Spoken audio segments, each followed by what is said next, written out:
There is a strange moment that comes with age, one that no one warns you about.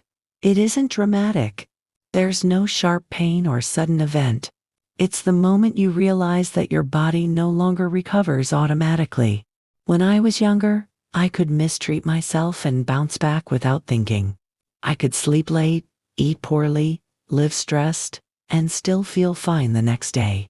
Somewhere in my early 50s, that changed. Not loudly, not all at once, just enough to get my attention.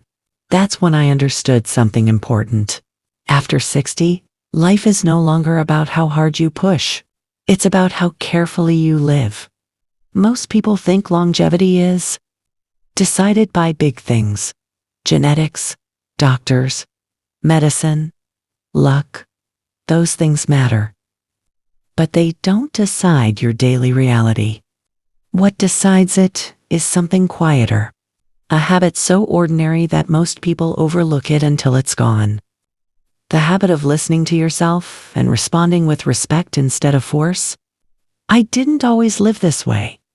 For most of my life, I believed strength meant endurance.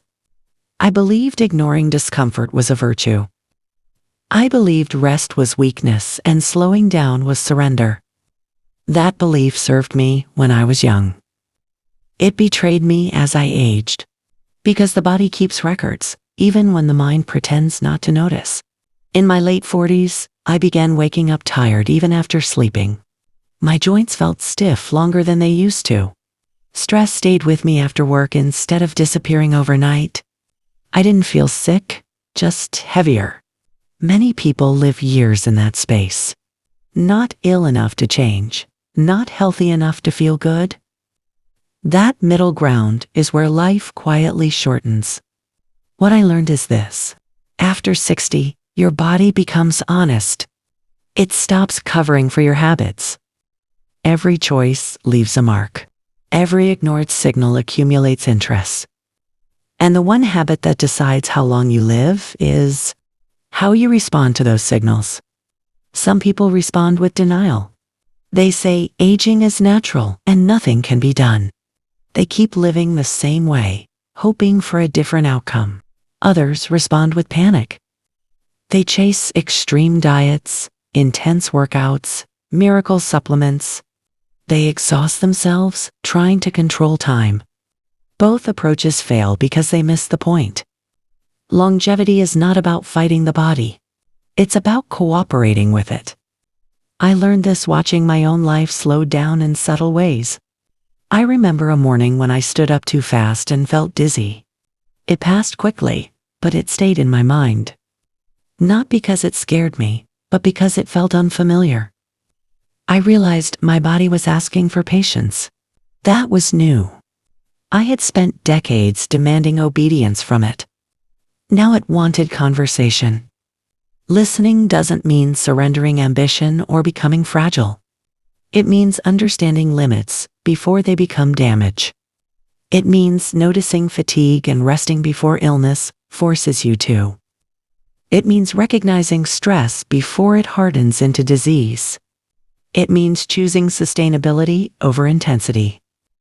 Watched people around me age very differently.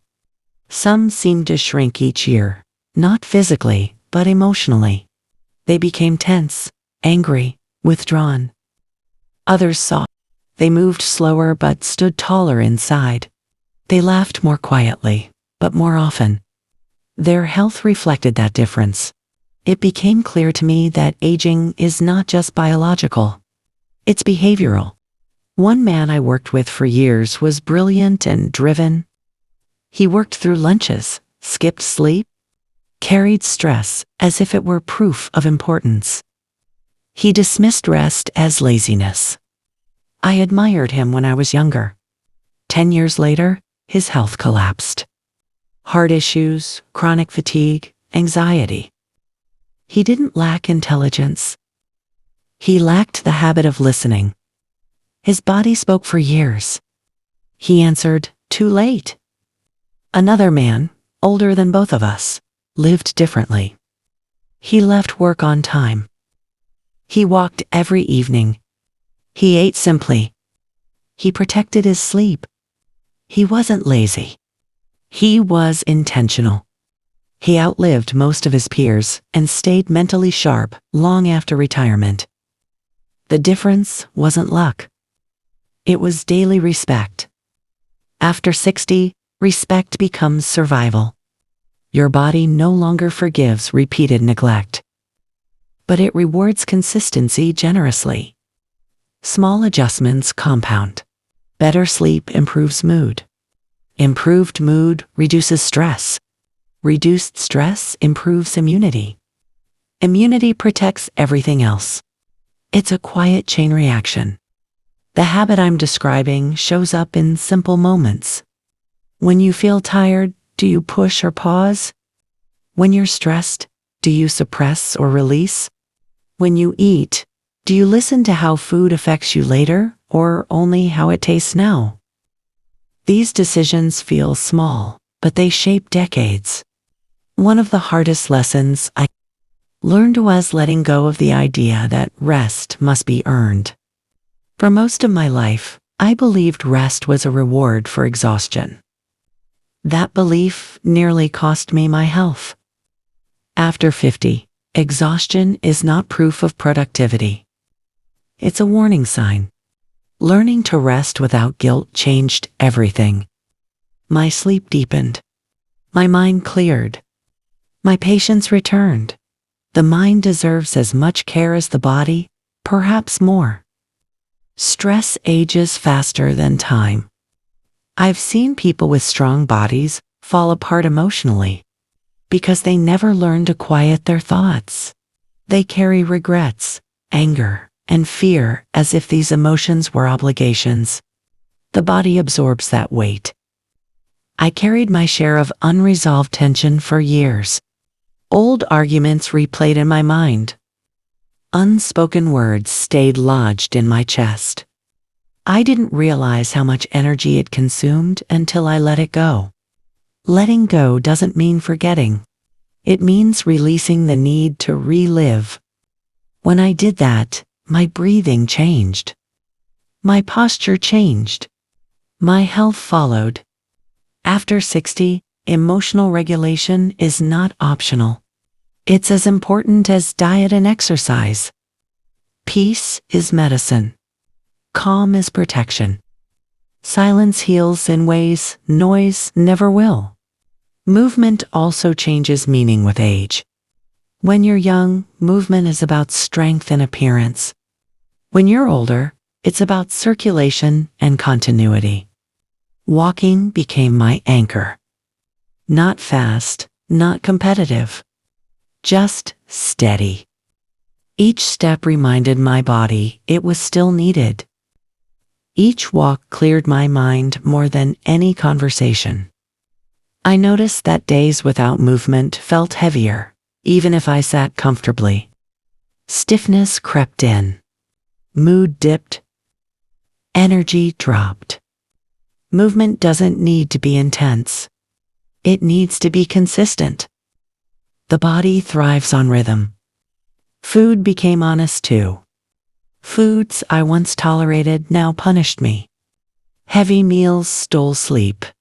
Sugar drained energy. Overeating slowed my mind. Instead of resisting these changes, I learned from them. My body wasn't betraying me. It was educating me. When I listened, it responded with stability. Sleep, above all, became sacred. Poor sleep affects everything after 60. Memory, balance, immunity, mood. I stopped treating sleep like an inconvenience and started treating it like maintenance. Evenings became quieter. Screens dimmed earlier. Silence returned. After 60, time feels different. It slows on the outside and accelerates inside. Days feel shorter, but moments feel deeper.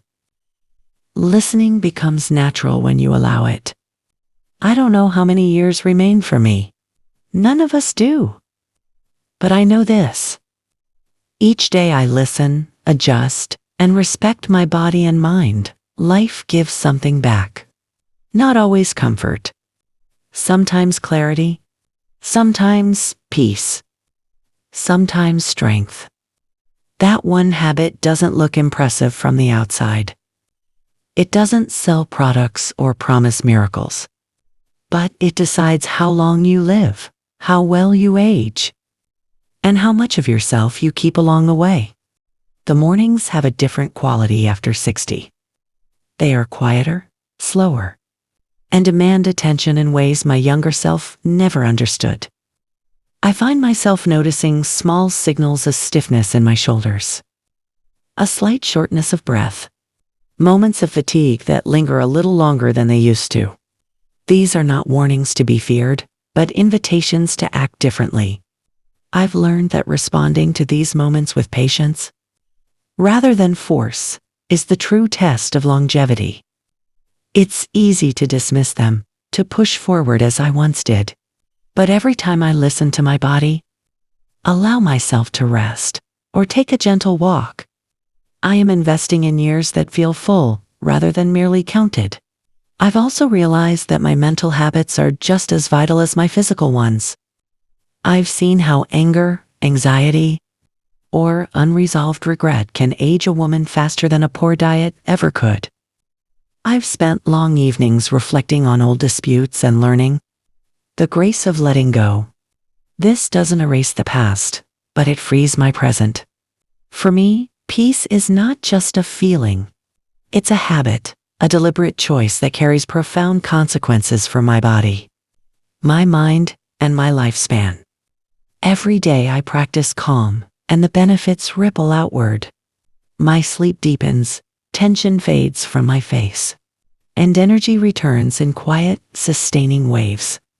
Movement, too, has become a ritual rather than a routine. I no longer run to compete or exercise to impress anyone. I walk, I stretch, and I move with intention. Each step honors the years I have lived and the years I still hope to see. I approach my meals with the same respect. I eat slowly, listening to my body's signals, aware that nourishment is as much about long-term steadiness as it is about immediate satisfaction. The habit I speak of is subtle. It does not announce itself. It is the gentle daily practice of listening, observing, and responding thoughtfully to myself. It shapes not only how long I live, but how well. It is why some women in their 70s radiate strength and clarity, while others, of the same age, appear burdened and frail. The difference is not luck, it is the accumulation of small, consistent choices. Aging does not happen suddenly. It is built moment by moment, decision by decision. And the one habit that quietly decides how long I live is choosing to honor my body and mind, to respond with care rather than denial, and to turn my attention inward when the world demands outward action. In these daily, mindful practices, my life after 60 is not just endured, is lived fully and wisely. As the years move forward, I've come to understand that time itself is not the enemy. The real danger is living without awareness. Many people fear aging, but aging is simply the body asking for a different kind of attention. When you ignore that request, life becomes harder than it needs to be. When you honor it, life becomes clearer. I've noticed that the days I slow down enough to listen are the days I feel most alive. Not because everything is easy, but because nothing is forced. There is a deep strength in choosing simplicity after 60. You stop chasing what impresses others and start protecting what sustains you. Quiet mornings, honest meals, gentle movement, and peaceful thoughts begin to matter more than speed or noise. This shift doesn't shrink your world. It refines it. You learn that energy is precious, and where you place it determines how long it stays with you. The habit of listening changes how you age. It allows the body to recover, the mind to settle, and the spirit to remain steady. Over time, These small acts of care stack quietly, shaping not just the length of your life, but the quality of every remaining year. With age, you begin to understand that life is less about adding more and more about removing what slowly drains you. I've learned that exhaustion often comes not from effort, but from resistance. Fighting what the body is asking for, fighting emotions that want to be acknowledged, fighting the natural rhythm of slowing down. When I stopped resisting and started cooperating, something unexpected happened. I didn't feel older. I felt lighter. There is wisdom in accepting change without bitterness. The body changes, yes, but so does perspective. You begin to see that urgency was never as important as you once believed. Many things you rushed for were never truly necessary. After 60, clarity replaces speed. You notice what actually matters. And that awareness itself becomes a form of strength. The habit of listening also teaches humility. Some days you have energy. Some days you don't. Both are part of staying alive longer. Pushing on low-energy days no longer proves resilience. It creates damage. Resting when needed is not giving up. It is preserving tomorrow. Over time, this quiet discipline shapes a different kind of future. One where the body feels supported, the mind feels settled, and life continues not with force, but with balance.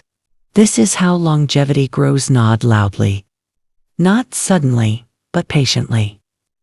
One mindful day at a time.